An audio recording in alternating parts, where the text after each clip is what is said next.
నేనెరుగుదును ఒక స్నేహితుని, అతడెంతో పరిశుద్ధుడు. ఆ పరిశుద్ధుడే నా జీవన రక్షణ. అండర్లైన్. ఆ పరిశుద్ధుడే నా జీవన రక్షణ కారణ. నా రక్షణకు కారణభూతుడు ఎవరు? ఆ పరిశుద్ధుడు.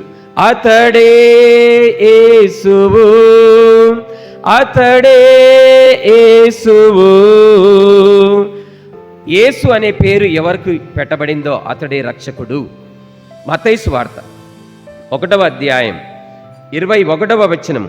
ఆమె ఒక కుమారుని కనును, నీవు ఆయనకు యేసు అని పేరు పెట్టుము, ఎందుకంటే ఆయన తన ప్రజలను వారి పాపముల నుండి రక్షించును.